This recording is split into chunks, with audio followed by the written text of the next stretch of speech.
Hello students, I am Khushi teacher from Paras English School. Today I am going to teach you looking around subject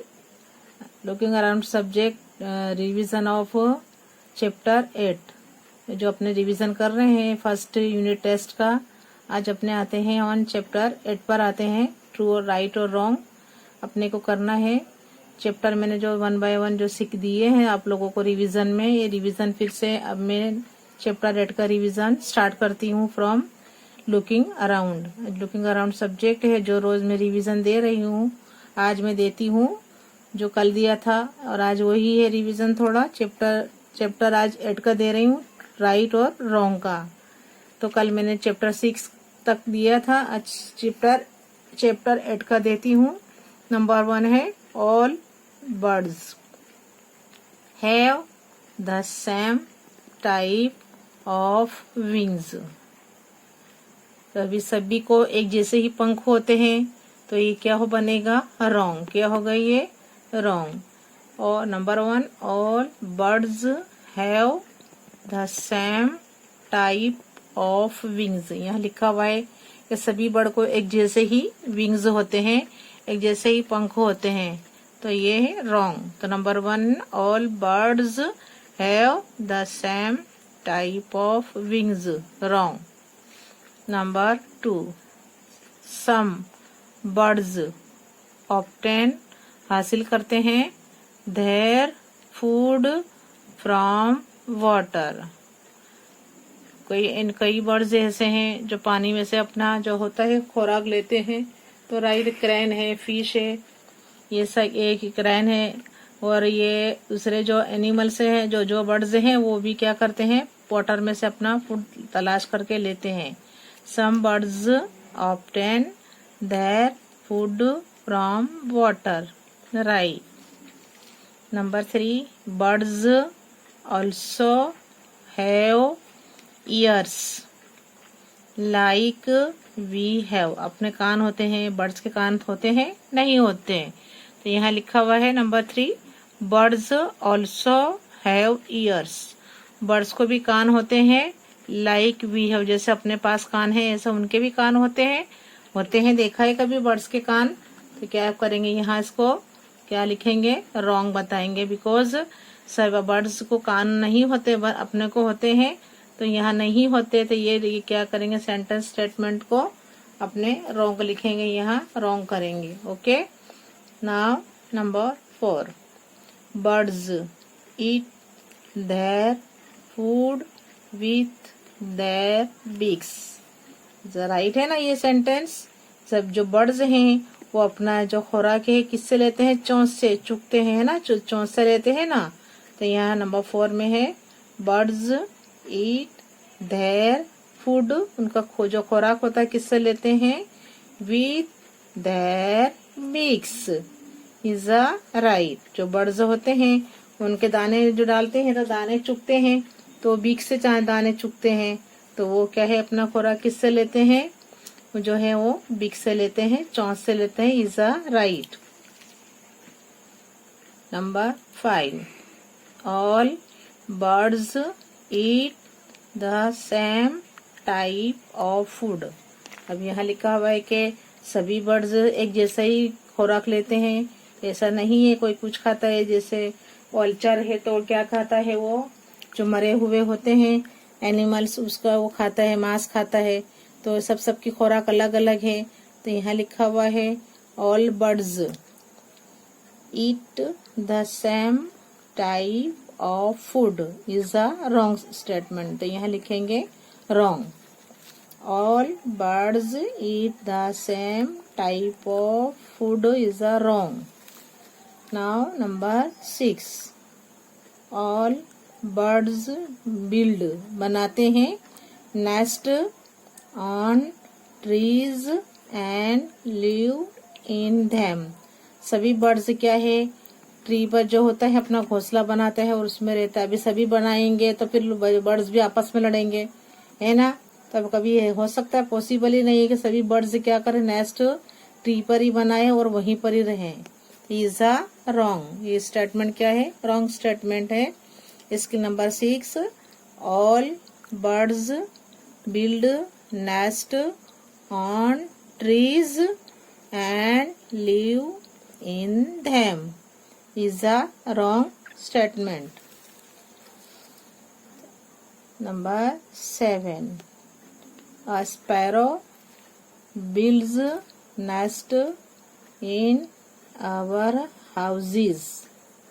देखते हैं ना, अपने घरों में जगह होती, कहीं बखोल दिख जाती है तो क्या है, चिड़िया आती है और वहां पर अपना घोंसला बनाती है।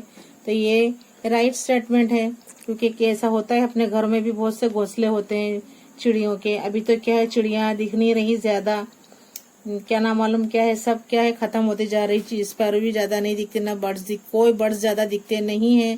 तो अभी क्या है, पहले क्या है, स्पैरो बहुत होती थी, तो क्या है, घरों में भी घोंसले बनाती थी।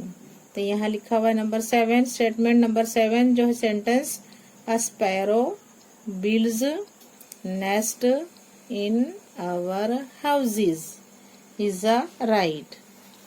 अ sparrow builds nest in our houses, right. Number 8. A hawk, बाज जो होता है, is a predatory यानी हंटर, जो शिकार करता है, हंटर बर्ड है, is a right. 8. A hawk is a predatory hunter bird is a right statement. बाज की निगाह बहुत तेज होती है और वो एकदम तराप मारता है और शिकार अपना बना लेता है, बर्ड्स को जो भी मिलता है उसे अपना शिकार बना लेता है। तो ये क्या है, हंटर बर्ड कहलाता है, hawk. The hawk is a predatory hunter bird. Okay. Number 9. A crane is white in colour. देखा है अपने क्रेन को, अपने जू में जाते हैं, कांकरे देखते हैं, वहां पर जो लेक है, तो कांच का तालाब है, वहां पर कितने ही क्रेन उड़ते रहते हैं और खड़े रहते हैं। तो कैसे कलर में होते हैं, वाइट। अब कभी जाओ जू तो रिमार्क करना, देखना उसको जाके कि भाई ये जो क्रेन है वो कैसे कलर में होते हैं। तो मोस्टली आपने देखा है वो वाइट कलर में ही होते हैं। तो 9 नंबर का सेंटेंस है, अ crane is white in colour is right statement. Now number 10. Birds get rid of their old feathers from time to time is a right. Birds get rid of their old feathers. जो feathers होते हैं from time to time. Okay, now once again, number 1, all birds have the same type of wings. Wrong. Number 2, some birds obtain their food from water. Right. Number 3, birds also have ears like we have. Wrong. Number 4, birds eat their food with their beaks. Right. Number 5, all birds eat the same type of food. Wrong. Number 6, all birds build nest on trees and live in them. Wrong. Now chapter 9. Number 1, wet clothes. गीले कपड़े होते हैं, do not dry quickly in the rainy season. Right. यानी जो अपने कपड़े हैं, देखते हैं अपने लोग भीग भीग कर, बच्चे आते हैं, मम्मी डांटती हैं कि कपड़े मत सूखते नहीं, आप मत भीगो। तो क्या है, जो होता है हवामान, जो वेदर होता है वो क्या है, उसमें मॉइस्चर ज़्यादा होता है, इसके हिसाब से क्या है, कपड़े में गीलापन ज़्यादा रहता है, तो वो हवा लगती नहीं है, गीलापन से क्या है, कपड़े सूखते नहीं है। नंबर 1 है wet clothes do not dry quickly in the rainy season is a right. Right है। Once again, wet clothes do not dry quickly यानी जल्दी से in the rainy season. Right. Number 1, wet clothes do not dry quickly, quickly in the rainy season is right. Now number 2, we can see. हम देख सकते हैं क्या है, lighting, बिजली जो होती है ड्यूरिंग द विंटर सीजन। अब बिजली कब होती है, विंटर में होती है कि मॉनसून में होती है। यहाँ विंटर लिखा हुआ है, सो क्या है ये क्या कहलाएगा, रॉन्ग, क्योंकि यहाँ लिखा हुआ है number 2, we can see lighting during the winter season. ये रॉन्ग है। यहाँ अगर मॉनसून होता तो ये राइट होता, बट यहाँ है विंटर है, सो ये क्या है, ये सेंटेंस क्या है, रॉन्ग है। Number 2, we can see lighting during the winter season is wrong. Number 3, clouds. Clouds है ना जो बादल होते हैं। टेक वाटर लेते हैं, पानी लेते हैं, from the sea then come down. यहाँ लिखा है बादल नीचे आते हैं और समंदर से पानी लेते हैं और फिर उस नीचे जमीन पर आते हैं। ऐसा होता है? नहीं, ऐसा नहीं होता है। क्या होता है, जो सन की जो रेज जो पड़ती है, जो हीटेड पानी को हीट करती है, तो हीट पानी जो होता है वो क्या बन जाता है, वेपर बन जाता है, वाटर वेपर, और इतने हल्का होता है ना, ऊपर ऊपर जाके वो जब क्या बना देते हैं, उससे क्लाउड्स बना देते हैं, और वो क्या है, ठंडा होने पर वो नीचे क्या है, बूंदे उसकी नीचे गिरती हैं, जिसे हम रेन कहते हैं। यहाँ लिखा हुआ है clouds. Number 3, clouds take water from the sea. जो क्लाउड्स होते हैं वाटर लेते हैं समंदर में आके, देन उसके बाद कम डाउन, उसके बाद नीचे जमीन पर आते हैं, बरसता है पानी, तो ये रॉन्ग है। 3 नंबर है, clouds take water from the sea then come down is a wrong statement. Number 3, clouds take water from the sea then come down, wrong. Number 4, if अगर it is hotter in summer there is more rainfall during monsoon. जितनी गर्मी होगी ऐसा ही क्या है, rainfall ज्यादा होगा। अभी कितनी गर्मी पड़ रही है, हो सकता है 2-1 दिन बारिश फिर से हो जाए, क्योंकि गर्मी ज्यादा होती है तो बारिश में क्या है, जो क्या है, ज्यादा बादल बनते हैं और नीचे जमीन पर उनकी बूंदें गिरने लगती हैं। तो क्या है, if it is hotter in summer there is more rainfall during monsoon. जितनी गर्मी होती है उतना ज्यादा पानी बरसता है। 1 number, if it is hotter in summer there is more rainfall during monsoon. ये क्या है, राइट स्टेटमेंट है, तो अपन यहाँ पर राइट मार्क करेंगे। Okay. Now number 5, we can see various shapes in clouds. Clouds में वेरियस शेप्स दिखाई देते हैं। देखा है आपने मॉनसून में क्लाउड देखना, अलग अलग तरीके के क्लाउड दिखाई देते हैं, बादल दिखाई देते हैं। तो ये क्या है, राइट स्टेटमेंट है, राइट यहाँ करेंगे। Number 5, we can see various shapes in clouds is right. Number 5 again, we can see various, VARIOUS, various shapes in clouds, right. Now number 6, Appu. Appu जो एलिफेंट है, अप्पू गेव वाटर देता है to all the plants of the jungle. अब वो सभी जंगल के सभी plants को पानी कैसे दे सकता है, पॉसिबल है? नो। तो ये स्टेटमेंट क्या है, रॉन्ग है। नंबर 6 है, अप्पू गेव वाटर, अप्पू पानी देता है टू ऑल द प्लांट्स। जो जंगल के जो सभी झाड़ हैं उनको पानी देता है। अप्पू जो है एलिफेंट सूंड में भर भर के लाकर देता है ऑफ द जंगल। तो ऐसे कैसे हो सकता है, इज नॉट पॉसिबल। तो क्या है, ये रॉन्ग है। क्योंकि जो पानी मिलता है वो रेनी सीजन से ही मिलता है उनको पूरा जो है वाटर को, तो वाटर अपू ये काम नहीं कर सकता अकेला, तो ये क्या है, रॉन्ग स्टेटमेंट है। Now number 7, if it rains heavily, अगर जोरदार मूसलाधार बारिश होगी तो rivers, streams and lakes overflow, है कि नहीं।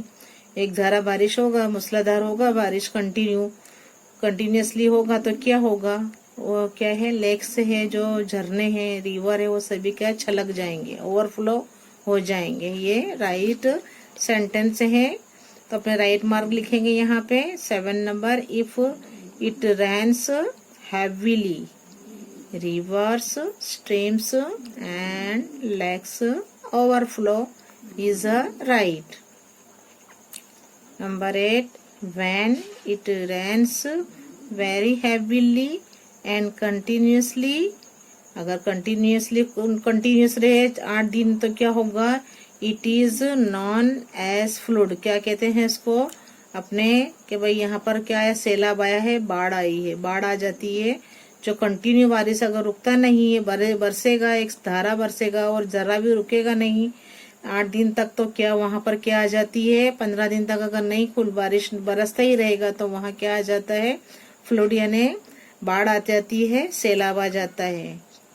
Number 8, when it rains very heavily and continuously it is known as flood is right. ये स्टेटमेंट क्या है, right. Now I once again read all statements. Number 1, wet clothes do not dry quickly in the rainy season is right. Now number 2, we can see lighting during the winter season is wrong. Number 3, clouds take water from the sea then come down is wrong. Number 4, if it is hotter in summer there is more rainfall during monsoon, right. Number 5, we can see various shapes in clouds, right. Number 6, Appu gave water to all the plants of the jungle is wrong. Number 7, if it rains heavily rivers, streams and lakes overflow is right. Number 8, when it rains very heavily and continuously it is known as flood is right.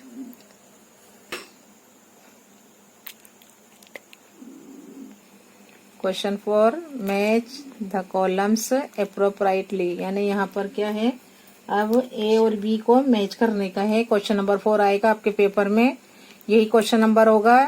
3 number है, first में क्या है, जो option है वो अपने आएंगे, second में है, सेकंड में क्या दिया था मैंने, आप लोगों को याद है ना, सब वो जो बताए गए हैं बराबर असाइनमेंट देखना है। अब मैं बताऊंगी नहीं आप लोगों को, क्योंकि आप लोग सही वीडियो देखते नहीं है, ना कोई प्रिपरेशन करते हैं।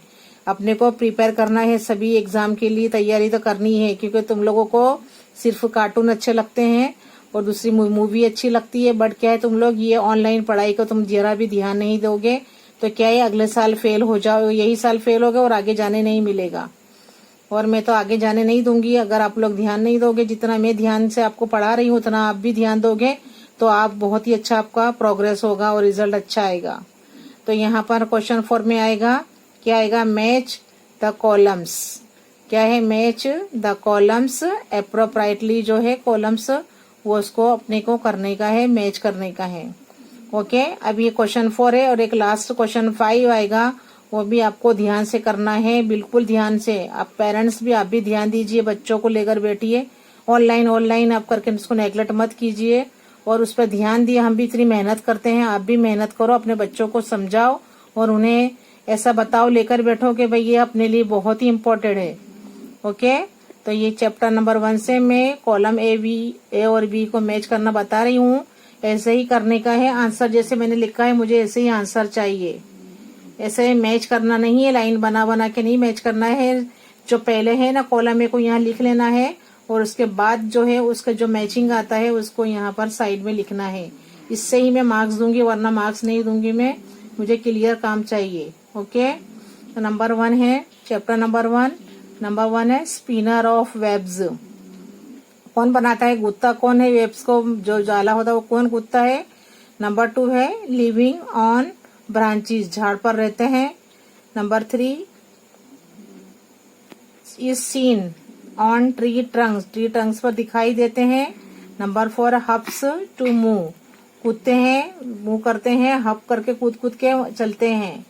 Number 5 crawls to move, moving करने चलने के लिए क्या क्रॉल करते हैं, रेंगते हैं। तो यहाँ है नंबर 1 ए में है फ्रॉग है, बी में एंड्स है, सी में पाइथन है, डी में स्पाइडर है और ई में है कैमेलियन हैगा। तो नंबर पहले हम यही सब उतार लेंगे, ए वाला उतार लेंगे और सामने जो इसमें से चूज करके जो राइट आंसर है उसको लिखेंगे। राइट आंसर के सामने, इसके सामने राइट आंसर लिखेंगे। अपने को पेंसिल से मैच नहीं करना है, वरना चेकिंग करने में मुझे तकलीफ होगी। जैसा मैं बता रही हूँ वैसे ही आप लोगों को उसके ऊपर फॉलो करना है। अब स्पिनर ऑफ वेब्स, तो यहाँ कौन बनाता है?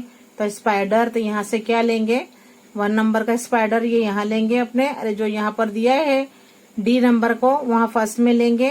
तो यहाँ लिखेंगे स्पाइडर। तो स्पिनर ऑफ वेब्स कौन बनाता है? ऐसा जाला कौन कूदता है? स्पाइडर। राइट आंसर क्या आएगा? स्पाइडर। नंबर 2 है लिविंग ऑन ब्रांचेस, झाड़ पर रहते हैं। तो वह कौन रहता है? कैमेलियन रहता है। तो यहाँ से लेने का है कैमेलियन, सेकंड में लेने का है। Number 3 is seen on tree Trunks, tree Trunks पर जो होते झाड़ के, जो झाड़ का थड़ होता है उस पर मोस्टली दिखाई देती है, तो वो है एंट्स। क्या है? एंट्स।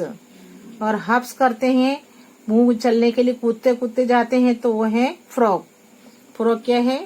फ्रॉग है हप्स टू मूव, तो आएगा फ्रॉग। यहाँ पर से लेना है फ्रॉग। और 5 है क्रॉल्स टू मूव, चलने के लिए, रेंगते हैं आगे बढ़ने के लिए, तो वह है पाइथन। क्या है? पाइथन। तो वंस अगेन जो है आपको ये कॉलम है सब यहाँ आंसर में लिखने का है और सामने जो उसका राइट मैचिंग है उसको यहाँ पर लिखना है। तो स्पिनर ऑफ वेब्स तो बनेगा spider, living on branches chameleon है। Number 3 is seen on tree trunks, ants है। और नंबर 4 है हप्स टू मूव, वो आएगा frog. And 5 number crawls to move python. Once again spinner जो है, स्पिनर ऑफ वेब्स, यहाँ से क्या लेंगे? Spider. Number 2 living on branches, तो क्या आएगा? कैमेलियन। उसके बाद है number 3 is seen on tree trunks, ants. Number 4 hops to move frog and crawls to move python. Okay, ये राइट आंसर चूज करके यहाँ लिखना है, मुझे ऐसे ही आंसर चाहिए। Okay, now chapter 3। In chapter 3 अब मैच करना है कॉलम्स को। अब चैप्टर नंबर लेना है मुझे, 3 नंबर का चैप्टर है ये। यहाँ कॉलम ए है एंड कॉलम बी इसमें भी है। अपने को इसे ही मैच करना है जैसे मैंने फर्स्ट में बताया चैप्टर 1 में।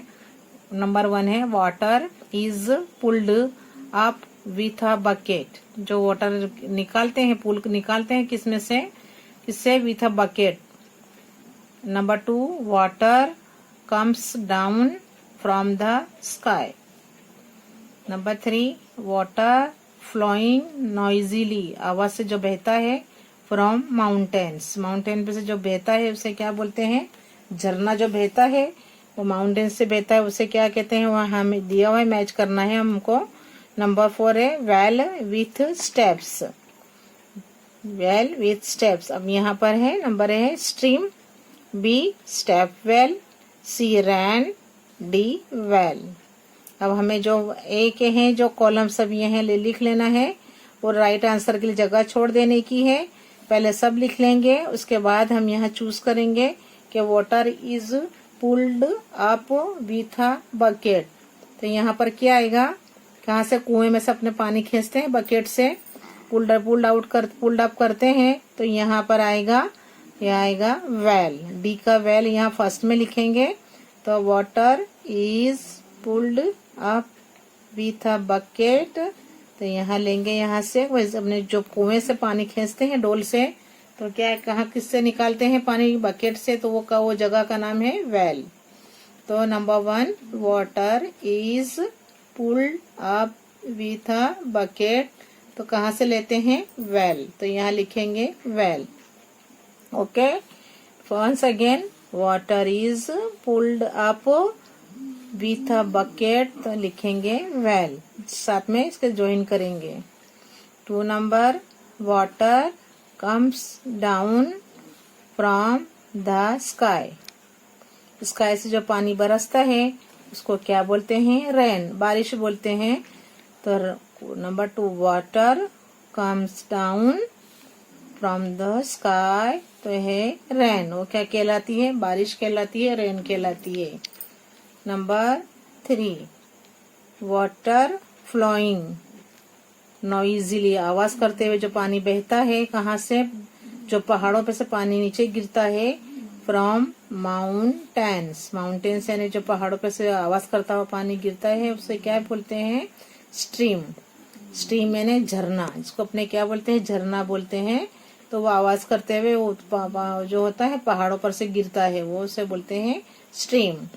तो number 3, water flowing noisily from mountains, तो नंबर 1 का आंसर राइट लिखेंगे, स्ट्रीम इन नंबर 3। नंबर 3 में क्या लिखेंगे?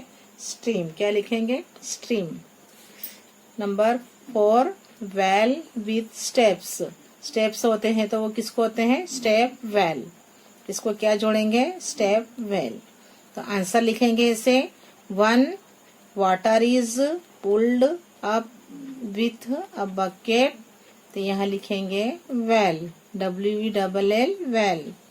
2 number, water comes down from the sky, तो होगा वो rain, water comes down from the sky, rain. 3 number, water flowing noisily from mountains, आप कहीं देखा होगा कि जब पहाड़ों पर से जो पानी कितना कितना कितना ब्यूटीफुल, कितना अच्छा लगता है, आवाज करता हुआ कितना खूबसूरत लगता है झरना जब बहता है, तो वो है, इसको बोलते हैं स्ट्रीम यानी झरना।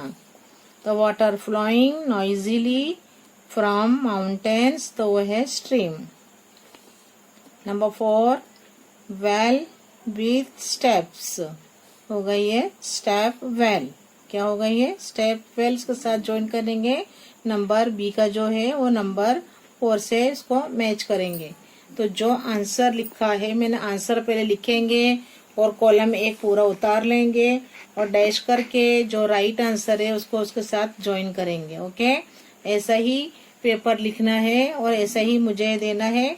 और प्लीज पेरेंट्स अपने बच्चों को पर ध्यान दीजिए, थोड़ा उनकी हेल्प कीजिए, क्योंकि बच्चे तो इनोसेंट होते हैं, उनमें इतनी कोई चीजें, उनको इतनी समझदारी फीलिंग्स नहीं होती। आपको ही जरा ध्यान देना है, प्लीज मेहरबानी करके उन्हें बताइए, लिखवाइए, क्योंकि पेपर अब होने वाले हैं, 7 से स्टार्ट होते हैं, remaining only 1 day for exam.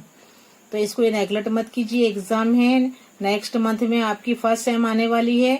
अभी जो तैयारी नहीं होगी तो फर्स्ट सेम में क्या करोगे? ऐसा मत सोचो कि ये एग्जाम काम की नहीं है, इस पे से ही आगे बढ़ना है। अगर आगे जो तो आपके स्टैंडर्ड वाइज आगे बढ़ोगे। स्टूडेंट्स, अगर आप लोग ध्यान नहीं दोगे, प्लीज मेहरबानी करके सब छोड़ दीजिए मूवीज कार्टून को, और इस पर भी ध्यान दीजिए और अच्छी तरह से अच्छे गुड हैंड राइटिंग में पेपर लिख कर लाना है और चेक करवाना है और अच्छे मार्क्स ऑब्टेन करना है। ओके, सुना मैंने आपको जो बोला। प्लीज मेहरबानी करके parents and dear students both listen what am I tell, क्या बोल रही हूँ मैं वो सुनो ध्यान से। अच्छा पेपर लिखना है और अच्छे मार्क्स लेने हैं, अच्छे मार्क्स ऑब्टेन करने हैं। ओके।